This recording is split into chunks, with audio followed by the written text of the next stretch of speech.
નમસ્કાર ફ્રેન્ડ. તો આજે એક સરસ મજાની સિરીઝ ચાલુ કરું છું, જેમાં ખાસ કરીને ટાટ, એચએસ અને એસ માટે પાર્ટ 1 ગુજરાતીમાં ઇમ્પોર્ટન્ટ નિબંધ છે.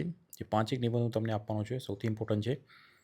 તો આજે સ્ટાર્ટ કરવાનું છે પહેલો નિબંધ. એ પહેલાં તમને જણાવી દઉં કે હું મારી ચેનલમાં ટેટ રિલેટેડ અપડેટ્સ કે પછી શિક્ષણના અપડેટ્સ કે પછી વિડીયોઝ બનાવતો હોઉં છું. તો પ્લીઝ મારી ચેનલ સબસ્ક્રાઈબ ના કર્યો તો સબસ્ક્રાઈબ કરી દેજો. આજે સૌથી એક ઇમ્પોર્ટન્ટ છે એસે જે આવી શકે એવું છે. એસેનું ટાઇટલ છે ગીજુભાઈ બધેકા અને આજનું શિક્ષણ એનઈપી 2020માં સમાનતા.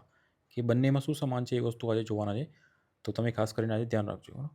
પહેલું પ્રસ્તાવનામાં તમે પહેલાં વસ્તુ આ તેમની ગીજુભાઈ બધેકાની લાઈન છે, તમે જોઈ શકો છો. બાળક ભયથી નહીં પ્રેમથી શીખે છે, રટનથી નહીં અનુભવથી શીખે છે. આ ગીજુભાઈ બધેકાની લાઈન છે તમે પ્રસ્તાવનામાં એડ કરી શકો. જ્યારે પ્રસ્તાવના તમે લખો ત્યારે શરૂઆતમાં જ્યારે પ્રસ્તાવના જ પહેલી લખવાની હોય.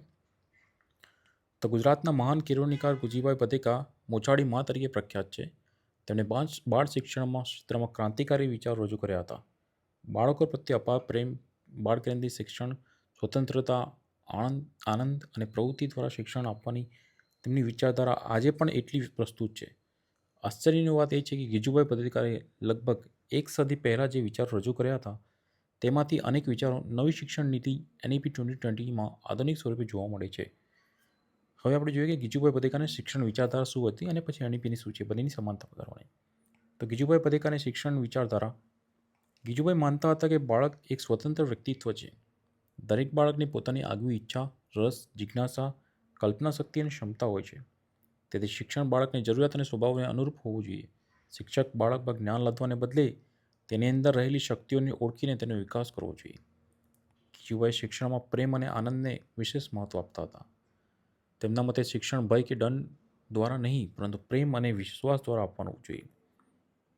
બાળકને પ્રશ્નો પૂછવાની, ભૂલો કરવાની અને પોતાની રીતે વિચારવાની નવી વસ્તુ અજમાયશથી સ્વતંત્ર મળવી જોઈએ. આ રીતે શિક્ષક માત્ર પાઠ ભણાવવાના નહીં, પરંતુ બાળકનો મિત્ર, માર્ગદર્શક અને સંસ્કારદાતા બને છે. ગીજુભાઈ બધેકાએ રમત, વાર્તા, ગીત, નાટક, વિવિધ પ્રવૃત્તિઓ દ્વારા શિક્ષણ આપવાનું સમર્થન કર્યું હતું. તેમના માટે રમત માટે માત્ર મનોરંજન ન હતી, પરંતુ બાળક માટે શીખવાનું કુદરતી માધ્યમ હતી. તેમની પ્રસિદ્ધ કૃતિ દીવા સ્વપ્ન પણ આદર્શ શિક્ષક અને બાળકેન્દ્રી શિક્ષકની સુંદર કલ્પના જોવા મળે છે. હવે આપણે જોઈએ કે એનઈપી 2020 અને ગીજુભાઈના વિચારધારાનો શું સમાનતા છે. બરાબર. તો એનઈપી 2020 એટલે કે 2020 પણ શિક્ષણને માત્ર પરીક્ષા અને ગુણ સુધી મર્યાદિત રાખવાને બદલે બાળકના સર્વાંગી વિકાસ પર ભાર મૂકે છે. એનઈપી 2020માં બાળ કેન્દ્રીય શિક્ષણ, સર્જનાત્મકતા, વિચારશક્તિ, સમસ્યા ઉકેલની ક્ષમતાઓ અને જીવન કૌશલ્યના વિકાસને મહત્ત્વ આપવામાં આવ્યું છે. આ બાબતમાં ગીજુભાઈની વિચારધારા અને એનઈપી 2020 વચ્ચે સ્પષ્ટ સમાનતા જોવા મળે છે. ગીજુભાઈ રમત દ્વારા શિક્ષણ સમર્થન હતા. એનઈપી 2020માં ખાસ કરીને પાયાના તબક્કે play base learning, activity base learning અને એક્સપેરિમેન્ટલ બેઝ લર્નિંગ પર ભાર મૂકવામાં આવે. એટલે કે ગીજુભાઈનું રમતા શીખવું સ્વપ્નો આજે આધુનિક શિક્ષણ પદ્ધતિમાં સ્વરૂપ જોવા મળે છે. ગીજુભાઈ બધેકાને તેની માતૃભાષા અને સંસ્કૃતિ સાથે જોડાઈને શિક્ષણ આપવાના પક્ષમાં હતા. બાળક પોતાની માતૃભાષા સરળતાથી શીખી, સરળતાથી સમજી, વિચારી અને અભિવ્યક્તિ થઈ શકે છે.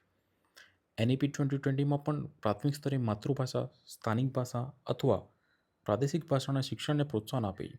આ માતૃભાષા શિક્ષણના માધ્યમ સાથે બાળકની સંસ્કૃતિ અને ઓળખ સાથે પણ જોડાય છે.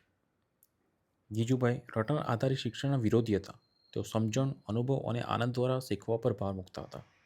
એનઈપી 2020 પણ માત્ર માહિતી યાદ કરવા કરતાં સમજણ, critical thinking, creativity, problem solving, communication, collaboration જેવી કૌશલ્યના વિકાસ પર ભાર મૂકે છે. આ રીતે ગીજુભાઈની વિચારધારા અને એનઈપી 2020 એકબીજાના પૂરક બને છે. ગીજુભાઈ માટે શિક્ષક માત્ર મિત્ર અને માર્ગદર્શક હતા. આજની એનઈપી 2020માં પણ શિક્ષકને માત્ર જ્ઞાન આપનાર નહીં, પરંતુ ફેસિલિટેટર, મેન્ટર અને લર્નિંગ ગાઈડ તરીકે ભૂમિકા આપવામાં આવી છે. આથી શિક્ષકની ભૂમિકાએ બંનેના નોંધપાત્ર સમાનતા જોવા મળે છે.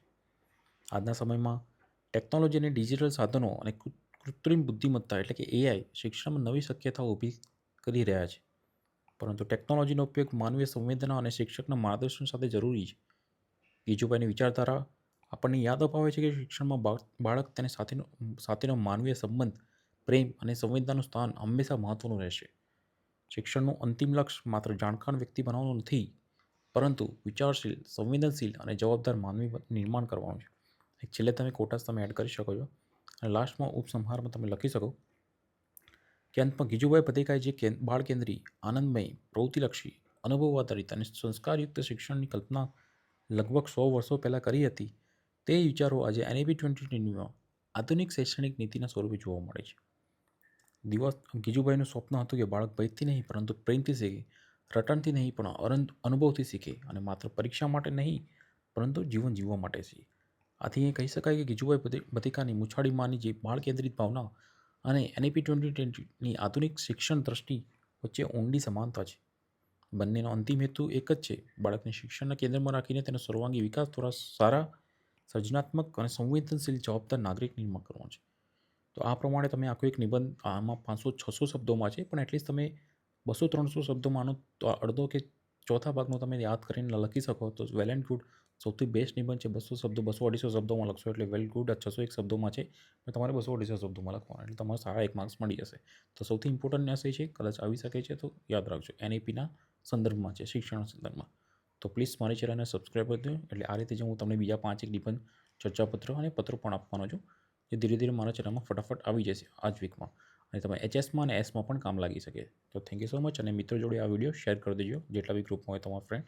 થેન્ક યુ સો મચ અને મારી ચેનલને સબસ્ક્રાઈબ કરી દેજો.